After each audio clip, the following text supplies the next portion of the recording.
Welcome back. I can't use the name Quarantine Kitchen because someone is using that and they're much more better of a cook than I am.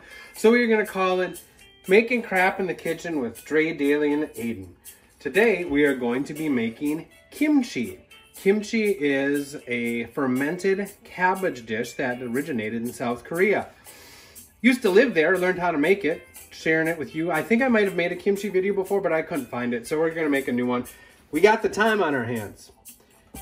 Think of it as a spicy Asian sauerkraut. It's a good way to think of it.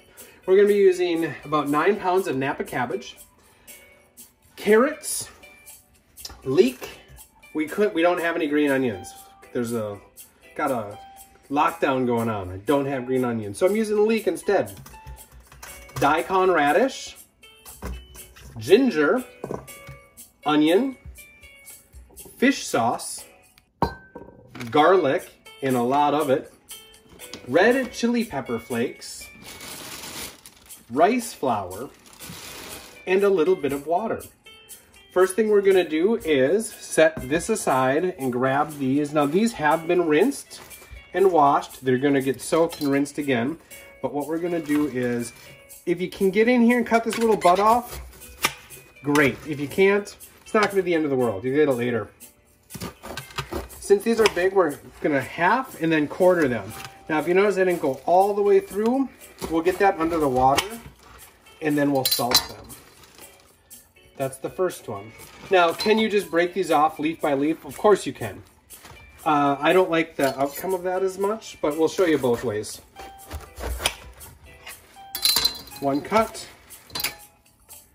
This one we might have to do a couple more cuts on. It's a big girl. This is coming in at about 7 pounds on its own. So that's that. We're gonna meet you over at the sink. We're back, and like I said, you have the cold water running on it. Then you're gonna grab it and gently give it the old yank, yank. Yank, yank. Yeah, you could have done this dry. I find that they tend to separate a little bit better, and with it being wet, when I go to add the salt on there, it's gonna stick a lot better. Normally, I'd like to use Himalayan or Himalayan sea salt, but I don't have those things, so we're gonna be using this. And if I run out of this, I have pickling salt. You are going to want to salt in between every leaf. And you're like, gosh, that's a sure heck of a lot of salt. It is, but where it gets sad is we're gonna rinse it off. What we're doing right now is we're wilting the cabbage, softening it, to make it pliable and nice and absorbent.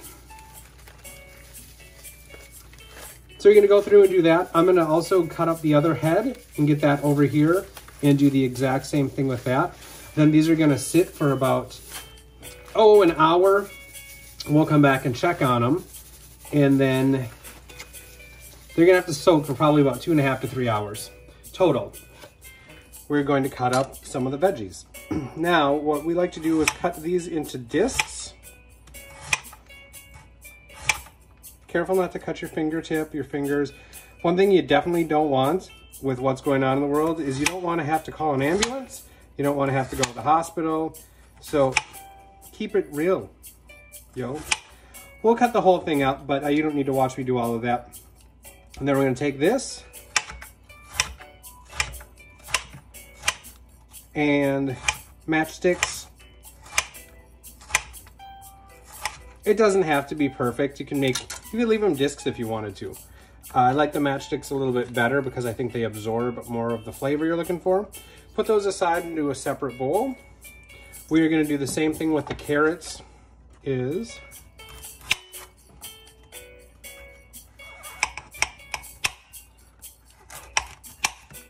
They're hard carrots, man. These are locally grown, and for some reason they are rock hard.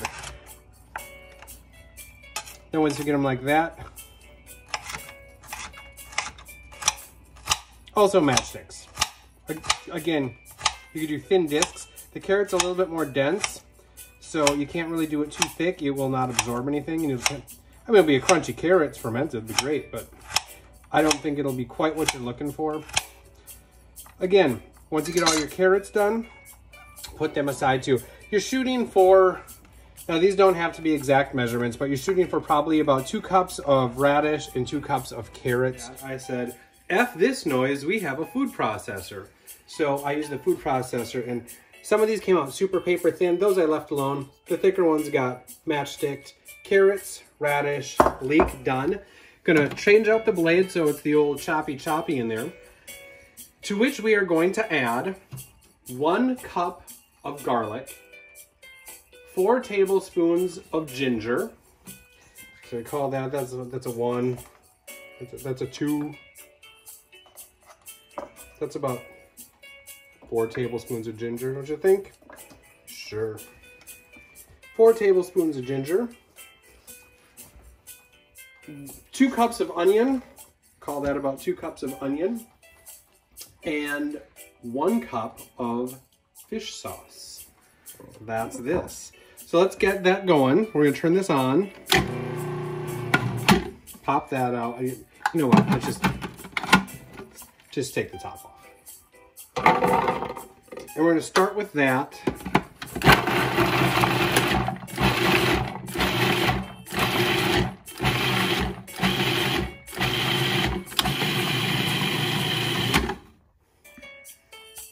Here goes the onion.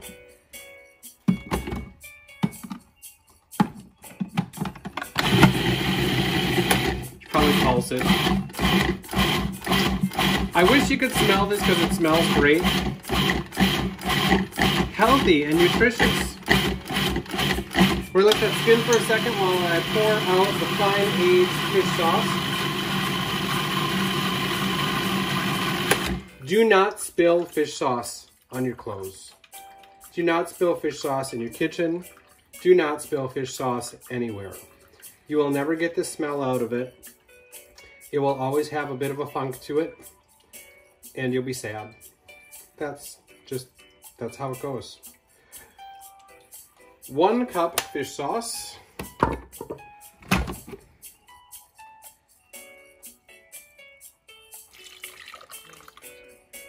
Make sure you have a food processor that does not leak. Yikes, that would suck. We are now going to be adding the red pepper flakes. These can be extremely hot and extremely not hot. These got some stank on them, I won't lie. We are going to add, I wouldn't ever go any more than 2.5 cups on these. We are going to add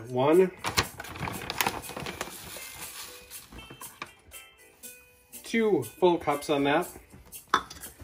And if you like this video, might want to jump over and check out Kimchi.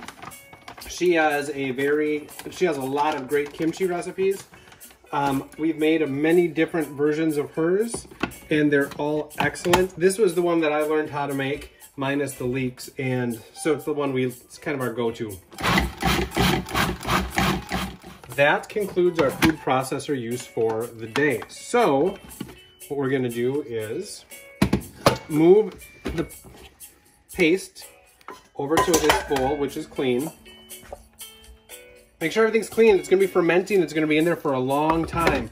So anything that you're leaving in there dirt-wise is going to be in the final product that you're making. You don't want it to be gross. Don't be gross. Do your best. So we're going to put that in there. We are going to get the food processor and all of its parts cleaned and put away. And then we will make the next step, which is the porridge. And the porridge acts as a glue to keep all of the paste onto onto your cabbage leaves. We are now going to make the porridge. Real simple. 2 cups water. Turn that on. 2 tablespoons of rice flour. I highly recommend using rice flour. Using wheat flour just doesn't give it the same texture, the same flavors. Rice flour is pretty easy to come by. If you have a co-op or, when bulk sections become high fashion again, you can usually go and get whatever you need. This we got about 2 years ago and still using it. So that's gonna go on. You're going to stir it gently. until it thickens up. It's gonna probably take about 5 minutes. And the rice porridge is at about the consistency I like. You can go a little bit thicker, you can go a little bit thinner. I like it right about here. It tends to mix very well and be gluey with the paste that we made. This now needs to cool down. It has been salted and we've been rotating it. It's been going for about 3 hours. Normally 2 will do it, but this was a big chunk of cabbage and it was really firm. It's now starting to get, so you can bend it and it doesn't break. It's about exactly where you want it. What we're gonna do now is we're gonna rinse it with cold water, and we need to rinse it thoroughly to make sure that we get as much of that salt off as we can. Usually 3 good rinses will get the job done. The porridge has cooled to room temperature. So what we're gonna do is we're gonna mix that with the red paste that we made in the food processor.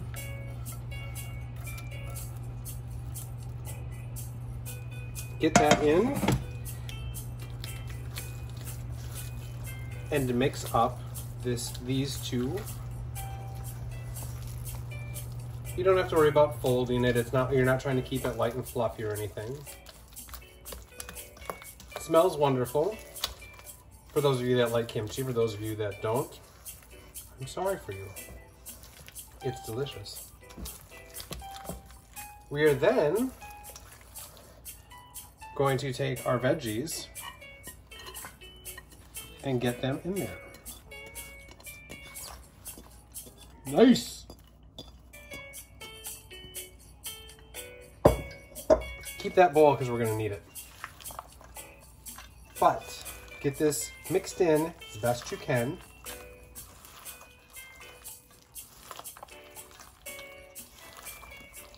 We will see you back here with some cabbage. Now, a couple of different ways to do this. If you remember some of these, like, see the little root there? If you want to keep that, that's perfectly fine. But with these bigger ones that we had, if I can dig one of them out. This guy, that's huge. You can leave it even if you want, but what I'm gonna do is I'm just gonna cut towards myself with a really sharp knife. Take it off like that. They're still attached, but it's not gonna be quite so cumbersome. And here's where this gets a little messy. If we had more gloves, I would use them, but with what's going on, I'm just gonna toughen up. And you put it in between each leaf. Now you do have to ration out what you have, like look at the amount of paste you have, look at the amount of cabbage you have, and make sure. This size batch usually is good for anywhere between 9 to 12 pounds. We're at 9 pounds, so this should be no problem. Get it deep in there. Because where that root is, that's where it's gonna want to absorb. And when it's fermenting, it'll cause little bubbles in there, making it delicious and nutritious for everyone. There we go, that's gonna pretty much wrap it up for this jar. Be sure you clean, my hands are filthy right now. Be sure you clean that off and wipe them. When we get these all done, I'll send you a picture of what the finished product looks like. This is the finished product. All of the jars are filled. They're gonna sit on the countertop for probably up to 4 days, depending on how you like your kimchi. You could put them in the refrigerator right away, and it's going to halt the fermentation process, but it's not going to sour as much. These have been sitting for probably 2 days now, and like on this one, it started with no liquid in it. Now the liquid is all the way up to here. And you gotta press it down because you want to keep as much under the liquid as possible as it's fermenting. But if you like it real sour for like kimchi jjigae or something along those lines, you want to leave it out longer. If you like it not so sour, maybe like a fresh kimchi with your rice, you can eat it right away. That's it. I hope everyone is staying safe and healthy. A lot of probiotics in kimchi, good for the old gut, and good to boost your immune system because of all of the vegetables. This is Dre Daily with Magic Box Productions.